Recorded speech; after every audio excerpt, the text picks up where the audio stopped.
Okay, என் பேர் ராணி Muralidharan. Independent அப்படிங்கிற ஒரு அமைப்போடு கோ-ஃபவுண்டராக இருக்கேன். பெண்களுக்கான வேலையை கரியர் பிரேக்கில் இருந்த பெண்களுக்கு திருப்பியும் வேலை வாய்ப்பு வாங்கி கொடுக்குற இதுதான் நாங்கள் செஞ்சிட்ருக்கோம். இந்த பட்ஜெட்டில் ஒரு முக்கியமான விஷயம், அதுவும் ஸ்பெஷலாக பெண்களுக்கான வேலை வாய்ப்புல ஒரு பெரிய பூஸ்ட் நான் என்ன சொல்லுவேன் அப்படின்னா, இந்த டிஸ்ட்ரிக்ட் ஹாஸ்டல்ஸ்.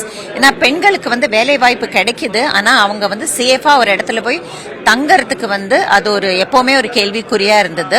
ஒவ்வொரு டிஸ்ட்ரிக்ட்லயும் பெண்களுக்கு ஹாஸ்டல் வந்துருச்சு அப்படின்னா அவங்களுக்கு இந்த ரெஸ்ட்ரிக்ஷன் இல்லாம எங்க வேலை வாய்ப்பு கிடைக்குதோ அந்த இடத்துல போய் அவங்க வேலை செய்யலாம் அப்படிங்கறது நான் அது ரொம்ப ஒரு வெல்கம் மூவ் அப்படின்னு நான் சொல்லுவேன்.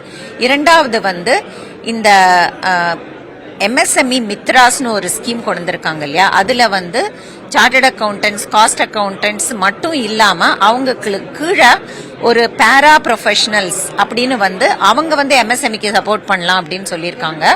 அது பெண்களுக்கு அது ஒரு நல்ல அரிய வாய்ப்புன்னு நான் நினைக்கிறேன். அவங்க அந்த மாதிரி குவாலிஃபை ஆகி அவங்களுக்கு ஃபிளெக்சிபிலிட்டி இன் ஒர்க்கிங் கிடைக்கும். If they are able to be this மித்ராஸ் ஃபார் MSME.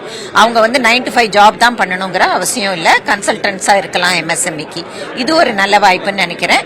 ஆஃப்கோர்ஸ் அந்த ஷீ மார்ட் அப்படிங்கிறது நம்ம சுய உதவி குழுக்கள் நம்ம தமிழ்நாட்டில் அது ரொம்ப ரொம்ப வருஷமா நம்ம அதை செஞ்சுட்டு இருக்கோம். அதை நேஷனல் லெவல்ல அவங்க செல்ஃப் ஹெல்ப் ஆண்டர்பிரினர்ஸ் அப்படின்னு கொண்டு வந்திருக்காங்க. இதுல என்னெல்லாம் ஸ்கீம்ஸ் இன்னும் பெண்களுக்கு சாதகமா வருதுங்கிறத நம்ம பார்த்தா தான் தெரியும். அதுவும் ஒரு நல்ல வெல்கம் மூவ்னு நான் சொல்லுவேன். தேங்க்யூ.